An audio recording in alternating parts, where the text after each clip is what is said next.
finding your place in all of the variety from your personal perspective, which is so important, where you specifically perceive from your vantage point.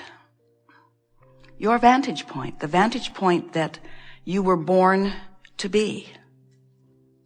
Uniquely you in that not another ever has or will stand where you stand. Right now, in proximity to others. When we speak of co-creating at its best, we mean the co-creating that you do with one another, certainly. But when we put the emphasis on it that we did just now, we mean co-creating at its best because there is an opportunity, a keener opportunity really, in an environment like this, for you to merge with the larger non-physical cadre of consciousness. In other words, you're hanging around with other physical ones. Yes, you are. But you come from non-physical roots, and those roots are eternally attached.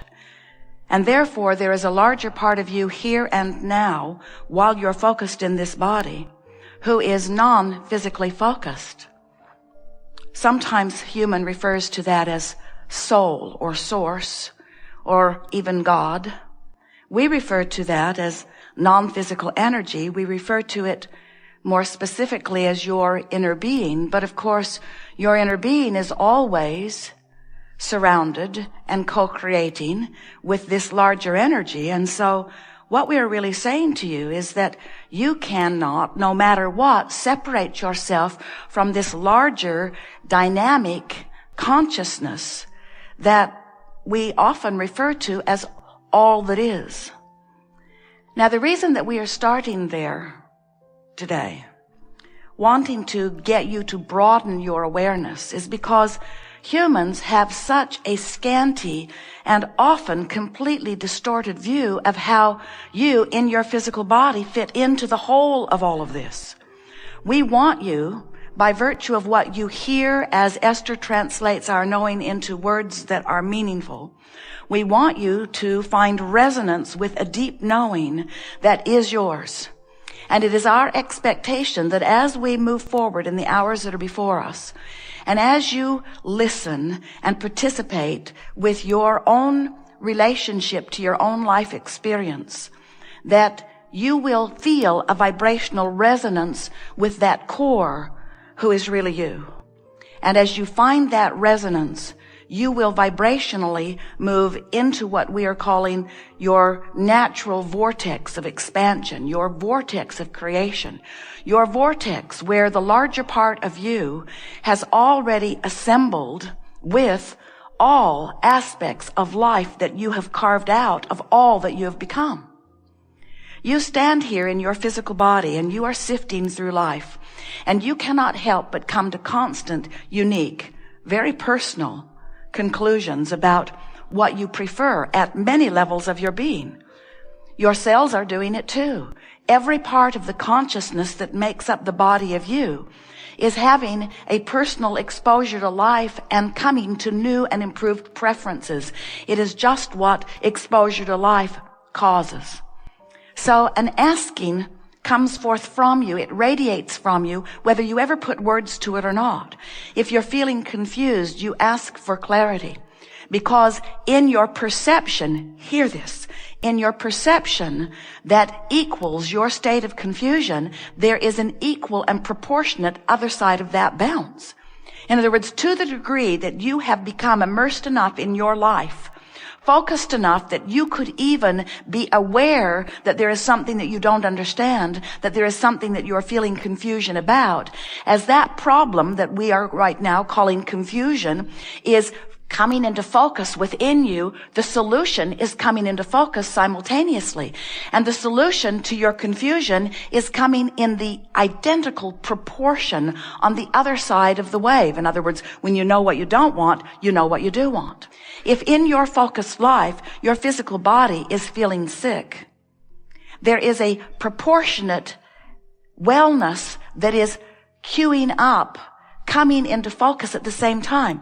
These words, coming into focus, are the words that we most want you to pay attention to as we're moving forward, because this means every time as you're moving through life and exploring and identifying things that could be better, even though you may still be focused upon the problem of what's going wrong, there is a solution that is coming into focus too. A solution that, while you don't have access to it while you're focused on the problem, and while you shouldn't have access to it while you're focused on the problem, because step one is an important part of the 3-step equation for creation. Step one is asking, and it requires some poking around in some problematic places in order for the question to occur. In other words, there is a question and an answer, and they are different vibrational frequencies, but they are the byproduct of your exposure to life experience. Can you hear that? When your question comes into focus, so does your answer. And when your problem comes into focus, so does your solution. When your illness comes into focus, so does your wellness. And when your lack of whatever you want comes into focus, so does the abundance of it come into focus. But the question is, where is your vibration? Are you in a place where you can let the solution, the abundance, the wellness, the clarity, the stamina, the vitality, can you right here, right now, let it come into focus? And the answer to that question is, you could if you were not beating the drum of the problem to death. In other words, there is a tendency that you have picked up along your physical trail to poke around at the problem for an inordinate amount of time. And the reason that you do, usually, we watch Esther, even with all that she has heard from us, she sometimes pokes at the problem longer because the problem feels like such a problem that it seems like it's worth the effort of defining where it came from and who is the fault of it. And if she pokes long enough, she can sometimes even come into a somewhat satisfying, while problematic, point of view of justifying why the problem even exists. And what we would like you to realize is that all of that is fine. And you really can do no wrong, because poking at the problem is poking at a solution. The question we just want to put to you is, you have to make a decision when it is no longer of value to you to grow the problem and the solution. We'll state that better.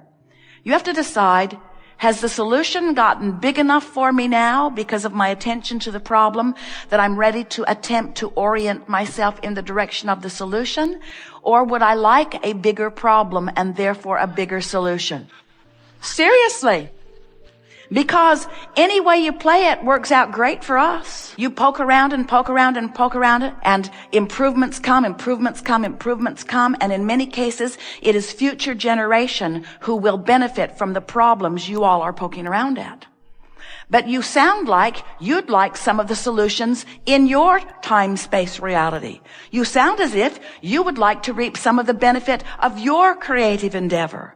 We're here in what we are calling this law of attraction-based universe and a law of attraction-based workshop, pointing it in the direction of the art of allowing, which is what step 3 of this 3-step process is. Step 1 is poke around at the problem. And step 2 is the solution is born. Source is right there, shining a light on it and holding it steady for you. Step 3 is you got to become a vibrational match to the solution if you are to live it in the way that we know you want to. For you, most of you, out here on this leading edge, this fantastic leading edge of creation, you like manifestations. You're hooked on seeing stuff and smelling stuff and hearing stuff and tasting it and feeling it. You like this tactile, leading edge, creative environment that we are all a part of, that you are fantastically immersed in. You like this manifestation stuff. And while you didn't come necessarily for the manifestation, it is necessary to be involved in this leading edge manifesting world in order to really, really, really keep up to speed with who life has caused you to become. But we want to wrap this whole picture together in a way that you will finally get it, that you have come forth not to fix a broken world, but to be a catalyst for its never-ending eternal expansion. And then we say, but you don't need to be focused upon the expansion, because the expansion is going to be a byproduct of your exposure to life. So then you might ask, we like it when you do, well, if I've come forth with great purpose, and my great purpose is not expansion, because expansion's going to come whether I know that it's coming or not. I'm just going to blunder into expansion because contrast is just going to suck expansion through me. Then tell me again, why am I important to this mix? And we say, because you wanted the thrill of you getting to focus. You wanted the thrill of you getting to define the details of the expansion. And because you wanted to feel the exhilaration of focusing in a way that the energy that creates worlds flows through you. In other words, you came for the joy of it. You came for the thrill of it. That's what we're all in this eternal experience for. Now, there's some very good news that most humans are not very keenly aware of or focused upon or tuned into. And that is that in every moment that you are experiencing life, you are causing an expansion, and the larger part of you is expanding. In other words, you cannot look for a moment at something unwanted without an equivalent desire emanating from you in a vibrational pattern. And as it emanates from you, the larger part of you, who is vibration, complete vibration, receives the information of request and gives undivided attention then to the prosperity that you are asking for, or to the improved bodily conditions that you ask for. Let's take it to a place that you can understand even a little more clearly. This is true of every consciousness. And your body is made up of trillions of cells who are made up of consciousness. So maybe you ingest something, maybe you're exposed to something, maybe it's a bacteria, maybe it's a fungus, maybe it's what you would call a germ, maybe it's what you would call a disease, maybe it's what you would call a substance that your body is not good at acclimating to, maybe you ate something disagreeable. Couldn't tell by reading the label because none of that makes sense anymore. You ingested something that your body was not accustomed to and didn't really want, and so some cells in your body immediately got out of whack. You know what it's like to take a negative hit? So some cells in your body got a little out of whack, but in the moment of their perception of imbalance, they ask for balance in that moment. Trillions of consciousness within your body asking for improvement in the moment of awareness that something got a little off. And in the moment that this happened, whether it's a one-celled organism or many cells in communication in your body, when that cellular request happened, in other words, your cells took the bounce, know what they don't want, know what they do want. In the moment that that request is set forth, the non-physical part of you, the energy that creates worlds, begins flowing in response to that request, and an immediate balance occurs. Immediate, instant manifestation. This is happening in your body all day long, every day. You don't even know how well this factory, this vibrationally based consciousness factory called your physical cellular body, is coming into balance all day, all day, all day, all day, all day, all day. But then let's say you got something you're mad about or worried about or pushing about.